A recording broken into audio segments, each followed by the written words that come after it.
Welcome to home ground revolution. இன்றைக்கி நம்ம பார்க்க போகிறது பேஷன் ஃப்ரூட் ஜாம். வாங்க அதோட கொடி, காய், பழம் அதெல்லாம் எப்படி இருக்குது அப்படின்னு பார்க்கலாம்.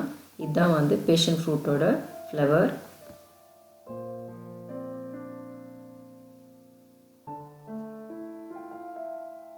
இதோட காய் பச்சை கலரில் வரும். ஒரு கொடியிலையும் 50-60 காயாவது வரும். இது எல்லாமே காயாக இருக்கும்போது பறிக்கக்கூடாது, இல்லை பர்பிள் கலரில் இருக்கும்போதும் பறிக்கக்கூடாது. அது தானாகவே கீழே விழுந்த பிறகு எடுத்தால் தான் ரொம்ப ஸ்வீட்டாக இருக்கும், இல்லைன்னா புளிக்கும் அது.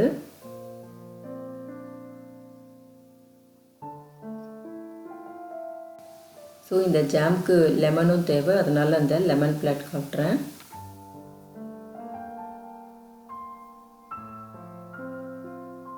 இந்த மாதிரி பர்பிள் கலரில் ஆனது தானாகவே கீழே விழுந்துடும். அப்போது ரொம்ப ஸ்வீட்டாக இருக்கும். இது மாதிரி தோல்லாம் நல்லா சுருங்கின பழம் ரொம்ப டேஸ்ட்டாக இருக்கும். வாங்க இப்போ பேஷன் ஃப்ரூட் ஜாம் எப்படி செய்யலாம் அப்படிங்கிறத பார்க்கலாம். பேஷன் ஃப்ரூட் ஜாம் செய்ய தேவையான பொருட்கள்: ஒரு 10 பழத்தில் இருந்து பல்ப் எடுத்து வச்சுருக்கேன், 1 கப் சுகர், 1 எலுமிச்சப்பழம். அவ்வளோதான், ரொம்ப ஈஸி இந்த ஜாம் செய்யறது. சர்க்கரைக்கு பதில் நீங்கள் வந்து பனக்கல்கண்டு இல்லைன்னா நாட்டு சர்க்கரை, கோக்னட் சுகர் எது வேணாலும் ஆட் பண்ணிக்கலாம். நான் இன்றைக்கி சுகர் போட்டு பண்ணுறேன்.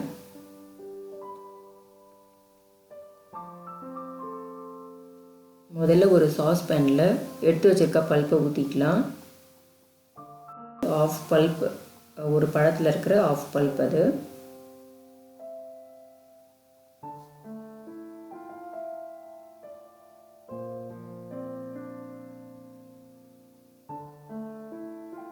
இப்போ இதில் எடுத்து வச்சுருக்க 1 கப் சுகர் ஆட் பண்ணிக்கலாம்.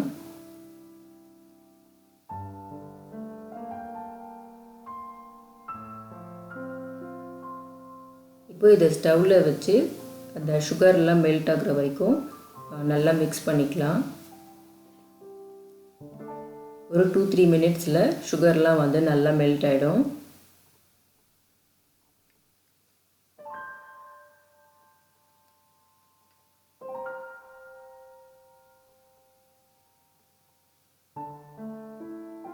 இப்போ ஓரளவுக்கு மெல்ட் ஆகிடுச்சு.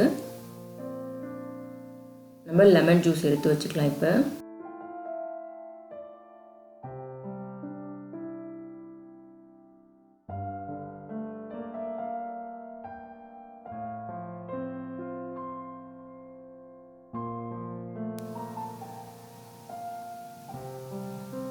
ஒரு ஆஃப் லெமனே போதும்.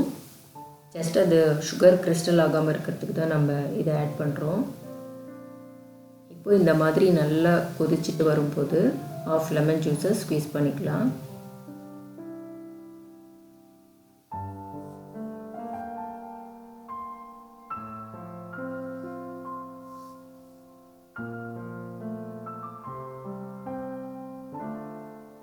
இப்போ லெமனை பிழிஞ்சு விட்டாச்சு. இதுக்கு மேலே ஒரு 5 to 8 மினிட்ஸில் நம்மளுக்கு வந்து ஜாம் ரெடி ஆகிடும். சில பேர் இந்த ஜாமை கொட்டை எடுத்துகிட்டும் செய்வாங்க. அதிலேருந்து கொட்டை எடுக்கிறது வந்து ரொம்ப கஷ்டம். இது அப்படியே ஜெல்லி மாதிரி அந்த கதையை சுற்றி அந்த ஜெல்லி மாதிரி ஓட்டிகிட்டு இருக்கும். ஸோ அது கொட்டையை தனியாக எடுக்கிறது ரொம்ப கஷ்டம். நம்ம வந்து அப்படியே சேர்த்தே செய்யலாம். உங்களுக்கு தேவை அப்படின்னு சொன்னால் கொட்டையை எடுத்துகிட்டு கூட பண்ணலாம். நல்லா வந்து ஃபில்டர் பண்ணணும்.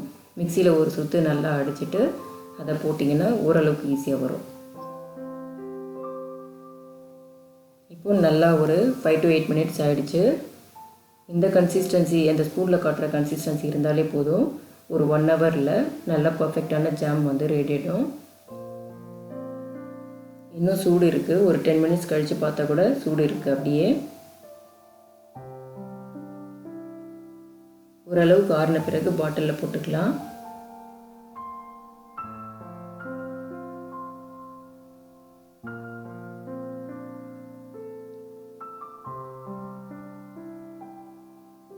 இப்போ சூடெல்லாம் நல்லா ஆறிடுச்சு. ஒரு பாட்டிலில் ட்ரான்ஸ்ஃபர் பண்ணிக்கிறேன்.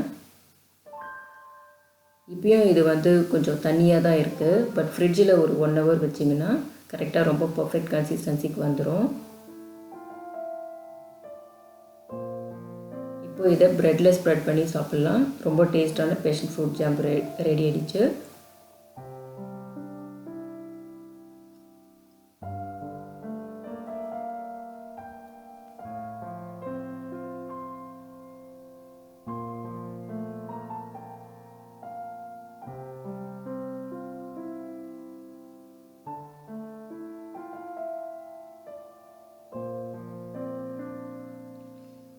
இதை ப்ரெட்டில் ஸ்ப்ரெட் பண்ணும்போது பார்த்திங்கன்னா தனியாக தான் இருக்கும். ஒரு 1 ஹவர் கழித்து நான் காட்டுறேன், ஃப்ரிட்ஜில் வச்சுட்டு காட்டுறேன்.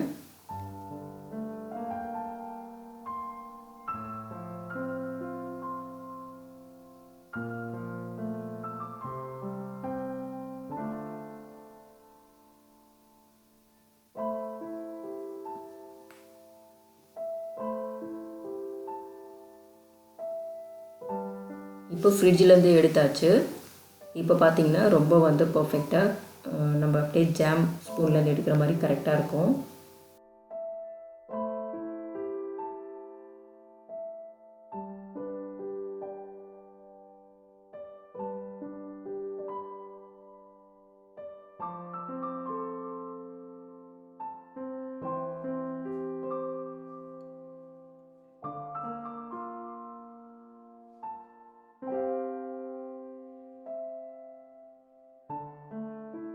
ஸோ பேஷன் ஃப்ரூட் ஜாம் உங்களுக்கும் பிடிச்சிருந்தால் மறக்காமல் லைக் பண்ணுங்கள், ஷேர் பண்ணுங்கள், கமெண்ட் பண்ணுங்கள். தேங்க்யூ.